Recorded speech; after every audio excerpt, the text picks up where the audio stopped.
दोस्तों, जीवन में अक्सर हम अपनी असफलताओं के लिए किस्मत को दोष देते हैं।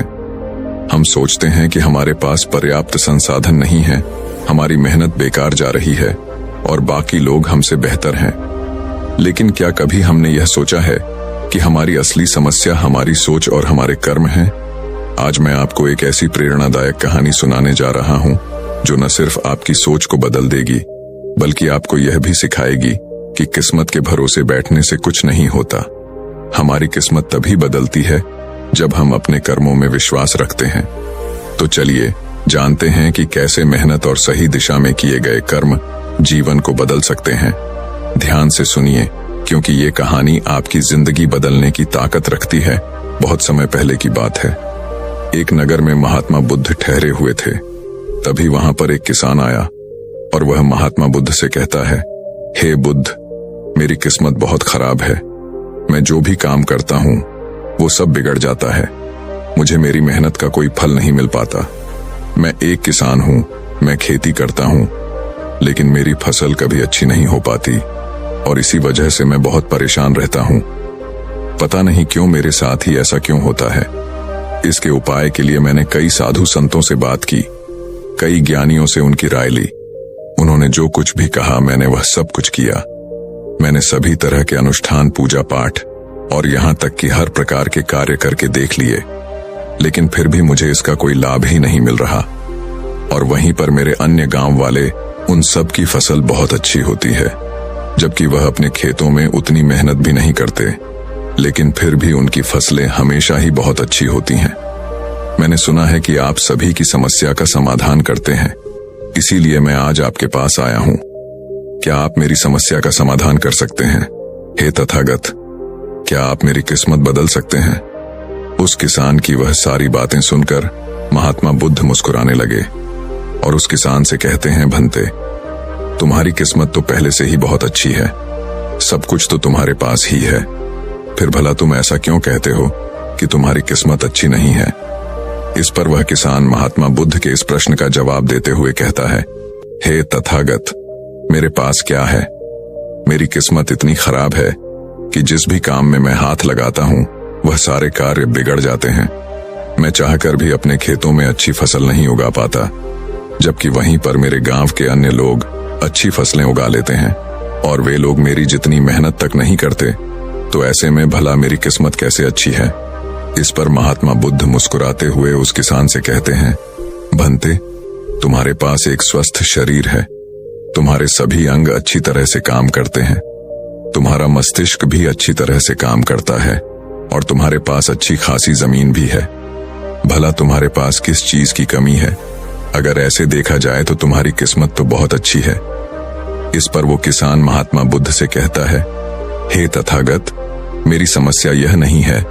मेरी समस्या तो यह है कि जिन भी कार्यों में मैं हाथ डालता हूं वह कार्य बिगड़ क्यों जाते हैं। रही बात जमीन, अच्छा शरीर, अच्छा मस्तिष्क और अच्छे अंगों की, तो वह तो सभी के पास है। मेरे सभी गांव वालों के पास भी है और उनके पास अच्छी जमीन भी है और तो और उनके पास अच्छी फसल भी है। इसी कारण वे लोग हमेशा सुखी रहते हैं। लेकिन मेरे खेतों में तो अच्छी फसल हो ही नहीं पाती। हर वर्ष मुझे एक भारी नुकसान झेलना पड़ता है। क्या आप मुझे कोई इसका उपाय बता सकते हैं? क्या ऐसा कोई मंत्र, क्या ऐसा कोई तरीका है जिससे मेरी किस्मत एक बार फिर से चमक जाए? इस पर महात्मा बुद्ध उस किसान से कहते हैं, ठीक है, यदि तुम कोई उपाय चाहते हो या कोई मंत्र चाहते हो तो वह मैं तुम्हें अवश्य ही दूंगा, लेकिन उससे पहले मुझे यह बताओ, क्या तुम्हें पता है तुम्हारे खेत में खजाना है? ये सुन वह किसान थोड़ा आश्चर्यचकित हुआ और वह महात्मा बुद्ध से तुरंत ही बोल पड़ा, हे बुद्ध, आप ये क्या कह रहे हैं? मेरे खेत में खजाना है और यह मुझे पता तक नहीं बताइए। वह खजाना कहाँ है? मैं अभी उसे जाकर निकाल लूंगा। बताइए बुद्ध, वो खजाना कहाँ है? इस पर महात्मा बुद्ध उस किसान से कहते हैं, भंते, वह खजाना तुम्हें ऐसे नहीं मिलने वाला। उसके लिए तुम्हें मेरा कार्य करना होगा। मैं तुम्हें जैसा जैसा कहूंगा तुम्हें वैसा ही करना होगा, तब जाके तुम्हें वह खजाना अवश्य मिल पाएगा। उस किसान ने महात्मा बुद्ध की सारी बातें सुनी और उसके बाद वह किसान महात्मा बुद्ध से कहता है, हे तथागत, बताइए मुझे क्या करना होगा। आप जैसा कहेंगे मैं वैसा करने के लिए तैयार हूं, लेकिन मुझे बता दीजिए कि आखिर वह खजाना मेरे खेत में कहां पर है। इस पर महात्मा बुद्ध उस किसान से कहते हैं, भंते, अपने खेतों में जाओ और अपने खेतों की खुदाई करके एक मिट्टी टोकरी भरकर मेरे पास लाओ। वह किसान तुरंत ही महात्मा बुद्ध की बात मान लेता है। वह भागा भागा अपने खेतों में जाता है और जल्दी जल्दी एक टोकरी मिट्टी भरकर वह वापस महात्मा बुद्ध के पास पहुंचता है। उस मिट्टी को देखने के बाद महात्मा बुद्ध उस किसान से कहते हैं, ठीक है, अब मेरी बात ध्यान से सुनो। अब से 1 महीने बाद अपने खेत की खुदाई करना और जब तुम पूरा खेत खोद दोगे तो उसमें से एक टोकरी मिट्टी फिर से मेरे पास लेकर आना। महात्मा बुद्ध के मुख से यह बात सुनकर वह किसान कुछ देर के लिए सोच में पड़ गया। वह यह सोचने लगा, जब खजाना मेरे खेतों में गड़ा हुआ है तो महात्मा बुद्ध मुझे सीधे सीधे बता क्यों नहीं देते कि वह कहां पर है। उसने कुछ देर सोच विचार करने के बाद महात्मा बुद्ध से आखिरकार यह बात पूछ ही ली। वह किसान महात्मा बुद्ध से कहता है, हे तथागत, यदि वह खजाना मेरे खेतों में है तो आप मुझे बता क्यों नहीं देते कि वह कहां पर है। मैं उसे अभी जाकर निकाल लेता हूं। भला मुझे 1 माह का इंतजार क्यों करना है? आखिर इसकी क्या जरूरत है? इस पर महात्मा बुद्ध बड़े शांत स्वर से उस किसान से कहते हैं, भंते, हर कार्य का एक समय होता है और वह कार्य यदि उचित समय पर किया जाए तो वह हमें उचित और शुभ फल देता है।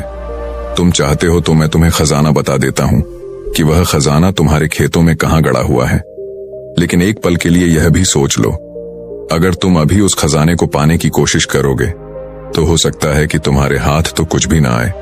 सोच लो, तुम अभी उस खजाने को पाना चाहते हो या 1 महीने के बाद। महात्मा बुद्ध के मुख से यह सारी बातें सुनकर वह किसान कुछ देर के लिए सोच विचार में पड़ गया और फिर वह महात्मा बुद्ध से कहता है, हे तथागत, आप जैसा कहेंगे मैं वैसा ही करूंगा। इतना कहकर वह महात्मा बुद्ध को प्रणाम करके वापस घर लौट जाता है। वह जैसे तैसे अपने मन को मार तो लेता है, अपनी इच्छाओं को दबा तो लेता है, किंतु अब भी उसका मन बहुत बेचैन था। वह उस खजाने को जल्द से जल्द पाना चाहता था। रात में उसे खजाने के सपने आया करते थे। वह दिन भर केवल खजाने के बारे में ही सोचता रहता था। जब भी वह खेत जाता तो एक किनारे पर बैठता और उस खजाने के बारे में सोचने लग जाता। दिन भर हर समय उसके मन में केवल खजाना पाने के विचार ही चलते रहते। वह